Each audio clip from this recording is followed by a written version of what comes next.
What's going on, people? Welcome back to another edition of the Daily News Show. It's your boy Drift, and let's jump straight into it. But first, actually, smash that like button, people. You know what to do. Make sure you subscribe if you're new, and check out the members video we have that's dropped. If you are a member, we got another one of those coming for you, wonderful people, at the weekend as well. All right. Straight out the bat, look at that beautiful badge. Look at it. Look at it. Main stand, Liverpool Football Club. Look at it right there. Looking real saucy. You know we've got the best badge in the Prem, right?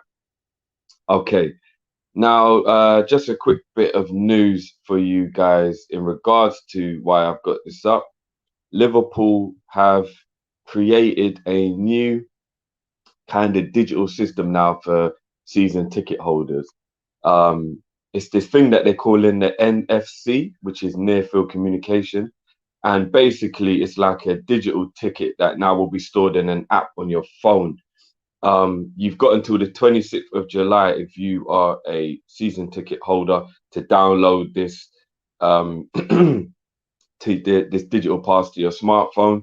The reason why they're saying they're doing this is if you want to be able to give people your ticket if you can't make it on that game day, or if you want to bring someone, apparently this makes it easier to do it. I'm always of the belief that when you make a really, really strict kind of like a really rigid way of doing something, it's more for control. I don't know if you lot know what I mean, or if you agree. I always feel it's a little bit kind of controlling, so to speak. But I guess if it's your thing, you can do what you want with it, I guess. But it's, you know, a little bit like Apple, for example, versus the Android, where Android gives you the freedom to be able to use an app that a student has created with his brilliant mind or her brilliant mind. And now you can use that app, and you can even invent an app yourself if you're good at it, or you've got loads of variations of different things just in case you don't like the way that particular app works for that topic, but you can go and get a different app for the same topic, and you know you prefer the way that works. That kind of freedom that you get with Android, whereas with Apple, say it's just Apple, and you have to deal with Apple, and there's only one way to do things, and it just feels a bit restricted, in my opinion. And this is a little bit maybe what that's like. It's just going down that, like, look, this is the only way to do it, blah blah blah, and you have to do it this way. Although at the same time, if it makes your life easier, which a lot of people who have Apple, for example, say life is a lot easier, then I see the logic behind that as well. So there's this new, as I said, kind of digital way to do things now with your season ticket. So if you have a season ticket, make sure you download that, because 26th of July is round the corner and you don't want to have complications. And just let me know what you guys think with regards to if this is good, if this is bad, if it matters, if it's a big deal, you know, and all that good stuff. On to another familiar face right now. Excuse me. Cabak. It has officially, you know, been kind of confirmed what we were speculating about over, say, the last month or two, especially by some credible journalists like Neil Jones, for example. Shout out to Neil Jones. We were actually offered him at a cut price. We were. 8.25 is the figure that looks the most talked about. So I'm going to go with that figure. That is really cheap. That is really, if you actually think about the fact that he didn't set the world on fire, but he proved he was good enough to be a fifth or a sixth choice centre back in our squad and learn and grow very young. Definitely around people like Van Dijk, he would have improved. You know what I mean? 8.25. I got to be honest with you. I do see the logic in that. No disrespect to Ben Davies, because obviously we have no idea what he's going to be like and whatnot, but clearly Klopp doesn't think much of him, or he would have seen pitch. We had defender problems coming out of our ears, and he never saw pitch. Yeah, clearly he isn't good enough. Rumours are he's going to go on loan or be sold anyway. Even if we keep Phillips, I don't have a problem with us having 6 senior centre backs, especially when a lot of them didn't cost much. You've got Gomez was, what was it, 3 point something million when we got him when he was a young man. Then you've got Matic, which was free. And I'm not going to include wages. I'm not doing that. I'm not doing that. No other club does that, so I ain't doing that. Yeah. Then you got Matip, who was free. Then you've got, obviously, Van Dijk was the really expensive one. We get that. But even at, what was it, 35 million for Konate? That's nothing. Not in today's market for a talent like Konate. 35 million would normally buy you a Granit Xhaka. You know what I mean? And we got Konate. So there's no way we can even complain about that. And Phillips was free as well through the youth academy. So with the 5 centre backs that we have at the club now, 3 of them were free. Imagine that. We only paid for 2 at a combined fee of, let's just work it round to be what, 110 million, give or take, yeah, for Konate and Van Dijk. I swear that's what Man City just spent on their backup fullbacks. And you're telling me we can't just throw a little Cabak in there just to make sure we never come across those injury problems again? Because remember, the person who was acting as our 6th rabbit fingers centre back is going out on loan. The young man Reece Williams, he's going out on loan, meaning we actually technically did have 6 centre backs at the club. So if we send him out on loan, and then we send Thingy out on loan. So how does his name escape me when I was literally just talking about him? Anyway, the hologram, you know what I'm talking about. Those 2 go out on loan, then it would have been cool to have Cabak in there. Do you know what? That would have meant that cup games and games that aren't as important in the, say the Champions League, for example, if you have qualified, I hope Klopp don't make that same mistake again like he did last season where we qualified, the game didn't even matter, and then he's still putting important players out. You can play Cabak and you can play Phillips and players like that in those games. And you know what I'm also worried about? If a decent offer comes in for Phillips, they are going to take it. And then we are down to 4 centre-backs and then what, kids again.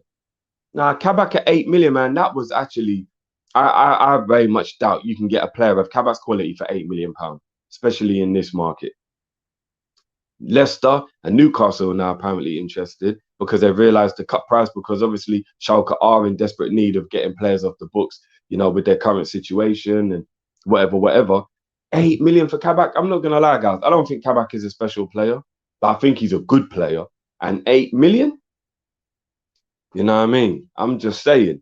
So let me know what you guys think about that. Now it's actually been confirmed that that wasn't a rumour. That was a real thing that they gave him to us, offered him to us for £10 million less than the agreed amount. We still went, nah, you're all right. I don't know, man. I don't know. Speaking of transfers, from the good people over at Anfield Watch, shout out to Anfield Watch. What do you think of this, guys? And I've seen this from numerous reports, so I know that there is a lot of truth in this. Liverpool believe that they can recoup £55 million in player sales by offloading these 4 players, and then that will raise the funds for them to go and buy a new midfielder. Now, first of all, you could be adding about £30 to £40 million to this for the money you should have got for Gini Wijnaldum. Or you shouldn't even need a new midfielder because Gini Wijnaldum should still be a bloody Liverpool player. Every time it reopens a wound whenever I think about us needing a midfielder, and it's going to keep doing it. And I don't know if you're over it yet, but if you're over it, you clearly didn't rate or like Gini. I'm not over this, and I don't know if I'll get over this, especially for this season. And anyway, now we're trying to get 15 mil for Wilson, 10 mil for Nico, 15 mil for Shaqiri, and 15 mil for Grujic. Now, let me ask you lot something. First of all, if we are actually getting 10 million for Nico and he's not going on loan, he's going permanently, who's the backup right back, please? Because somebody let me know. Who's the backup right back?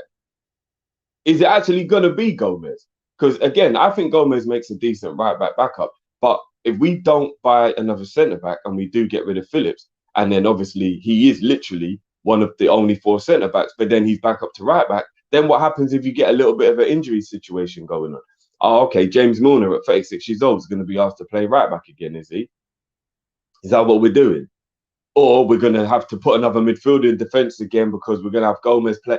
Is this what we're doing again? We literally went through a season where we scraped through by the skin of our teeth at the end, fucked up the opportunity to win the league because of it, and then we're going to still do this like square pegs, round holes. What are we doing?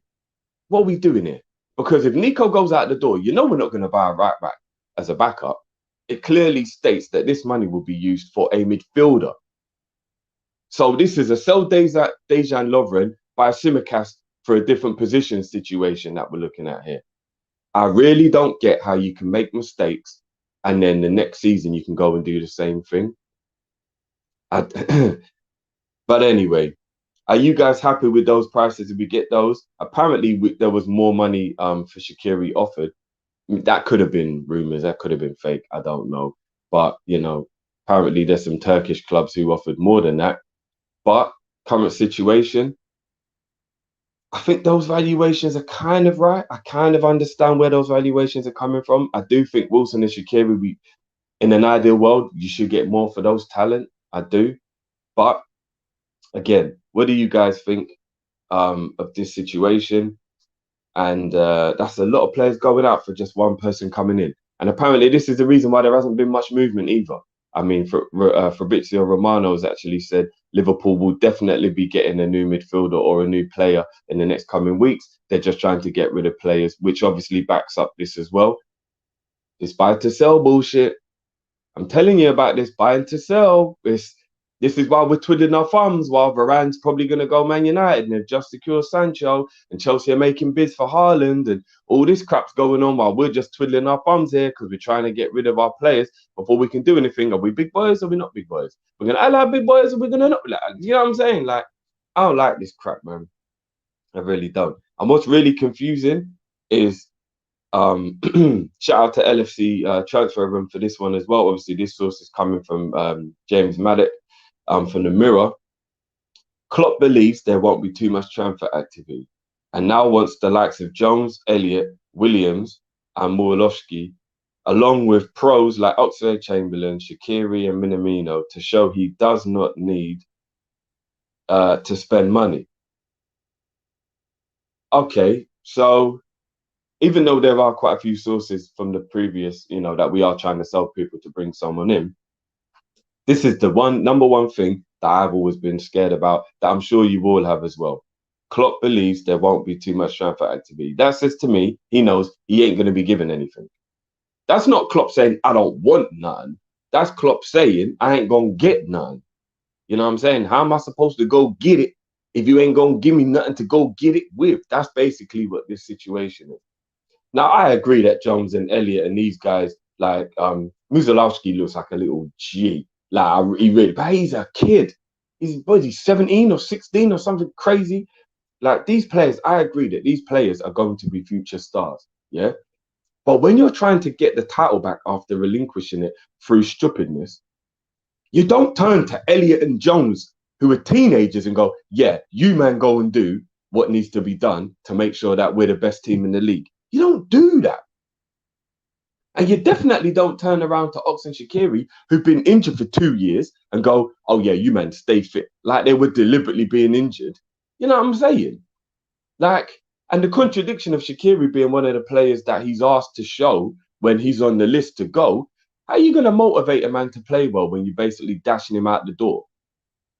And I mean, Minamino, no disrespect to Minamino, but I think we've all given up on Minamino being good enough for the team. He's not a bad player, but he's not going to make no difference in the Liverpool team. I think we've seen that.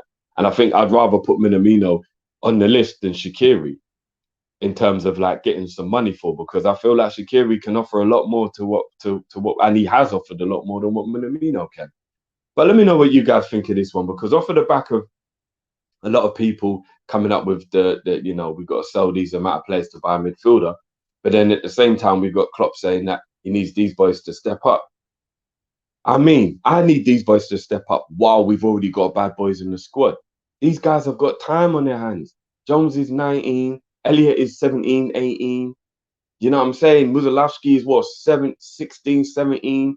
Well, these men have got time. These men have got a good couple of years to grow and not have the pressure. And playing league games and FA Cup games and stuff like that. These men have got, we can give these men all the time and nourish them and nurture them and bring through their talent. We ain't got to rush these men through. We should have already got all the other players, and these men come through and do their thing here, there, and everywhere. Not raw. What we saying? We're going to start seeing like Elliott. You're actually the right winger for the 10 games or this or that. Or, I mean, come on, man. I don't like this. And this just screams FSG and this just screams Liverpool transfer bullshit. I cannot stand that we're the only club who, even Arsenal don't move like this. And I don't even mean to be shady, but Arsenal are seen that as a laughing stock when it comes to transfers and all. And even they don't move like this. Even they are still kind of like, no, you know what? We'll go drop a little thing on this and we'll go drop, and they spend more money than we do. So, boy, I don't know, people. But anyway, there you have it. That's your daily news, plus a little bit of rant in there for me because I didn't like what I was reading today. So make sure you like, share, subscribe as always, people. And you know what I mean? Whew. Let's see how this one turns out, but we are moving different. We'll also be back later on tonight, guys, if you're watching this on Thursday, with a very, very cool video for you guys with a special guest. So we got a Kicking It with Kopish coming out later on tonight. Should be around 8 o'clock. We'll be live for that. So make sure you tune in as well, people. And we'll see you on the other side. It's your boy Drift, and I'm out.